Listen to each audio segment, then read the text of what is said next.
Hello, everyone, and welcome to Ask Uncle Buck. I'm your host, Uncle Buck. You got big buck questions. I got big buck answers. We're doing the later in the day, sitting in my car outside my house edition.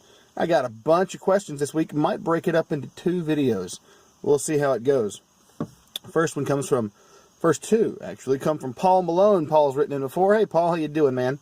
Thank you for the questions. He says, all right, Uncle Buck, what sort of rhetoric and tools do you think we should apply to convince the regular Joe that space is the future and coal mining is not? Do you offer miners stipends or something like that?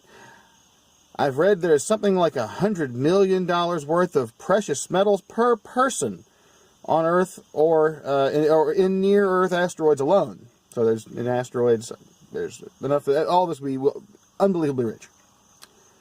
We need to get mining in space.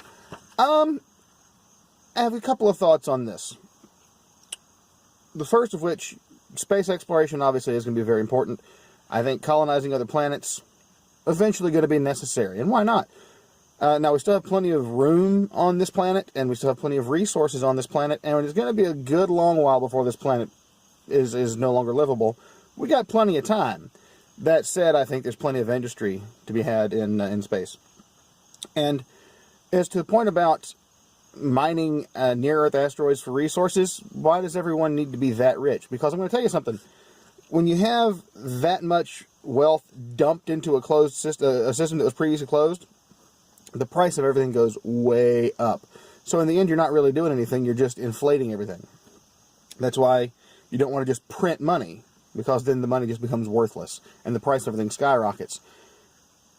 No one's going to be indefinitely rich forever. You're not just going to create infinite wealth. You're just going to pollute, or dilute, rather, all the wealth we have.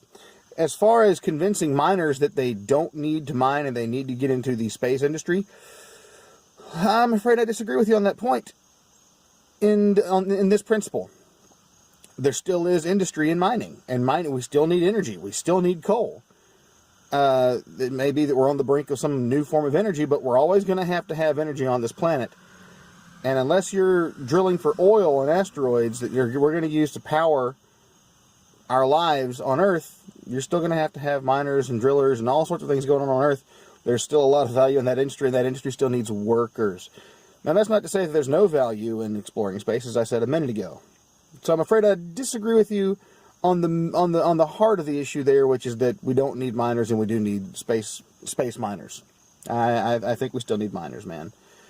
We can quibble as to how much we need. Like, maybe some of the miners can stop and go do that, but I mean, like, the industry we have right here, right now, producing energy, we need that. His second question is, how many casualties do you reckon the public would accept on both sides to see North Korea ended as a threat? Now, that's a really good question, man. And I don't think there's a perfect answer to it, to be honest, because everyone's an individual. So when you say the public, you're talking about, we'll just assume the American public, which is somewhere over 300 million people right now. Everyone's going to have their own opinion. They're going to fall into groups. Some people are not going to tolerate a single casualty for anything. And that's both sides of the aisle. There's anti-war left and anti-war right. There's some people on both sides who will tolerate any number of casualties for any number of reasons. So it kind of depends on which portion of the public you're talking about. Overall, I think the actual question is going to be, how much negative press will the U.S. be willing to tolerate in the eyes of the rest of the world before it says, we can't do this anymore? How many sanctions, how many clucks of the tongue from other countries are going, hey, you've done this enough. Like, you either need to finish up the job or just stop. And, I don't know the answer to that question. I'm not a strategist. But I tend to think that because North Korea has been under a lot of people's skin, and they've been a burr in a lot of people's saddles for a long time, I tend to think the tolerance would be pretty high. I think a lot of people, if we had a plan that would take care of North Korea and make that no longer a problem, a lot of people would be willing to lay a lot on the line for that. Just my thoughts. Joshua Hemsley writes in again, hey Joshua, man, you've been giving me some good questions. What is the best joke you've ever heard? Okay, you're gonna think this is really dumb, but the joke that got me the most, the one that has just, as soon as I heard it, it made me laugh uncontrollably, and every time I hear it, I giggle. It's the dumbest joke ever. What's red and bad for your teeth? A brick. It's the lack of subtlety.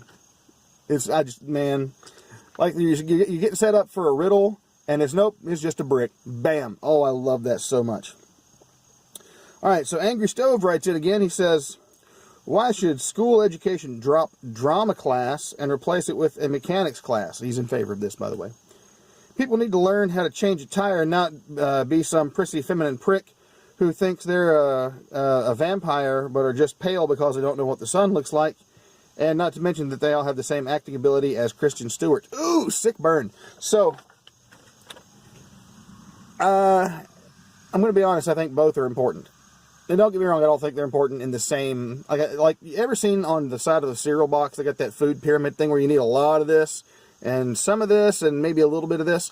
I think appreciating art is important. I think appreciating music, and I think having some education enriches you as a person. That said, being enriched as a person doesn't help you change a tire. So I don't think those classes should be gotten rid of. And I mean, everyone needs to be entertained, and being educated in the industry of entertainment, not a bad thing. But at the end of the day, entertainers don't invent things usually. Usually, it's inventors, it's engineers who invent things. So I agree with your point in premise, but I do think we still need the arts in schools. Maybe not overboard, but we do need them. And that's my opinion on the matter. But Stove, yeah, man, when I was in college, there were a lot of goth kids around. So I feel you on the whole. Everyone thinking they're the Ubermensch. Oh, I'm the misunderstood. Oh, blah, blah, blah. Yeah, I remember. Hey, man, I was punk rock when I was a teenager. So I never thought I was a vampire, but you know, I was out to fight the establishment too. So it is what it is.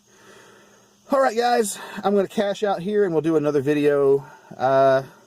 Might do it tonight, might do it tomorrow, and we'll release it next week. So I can kind of have a little bit of a week off of actually filming. It'll be great. But I got some great questions, so look forward to that. So anyway, this has been Ask Uncle Buck. I've been your host, Uncle Buck. You guys had some big buck questions, and I've got big buck answers. So we'll see you next time. Bye-bye.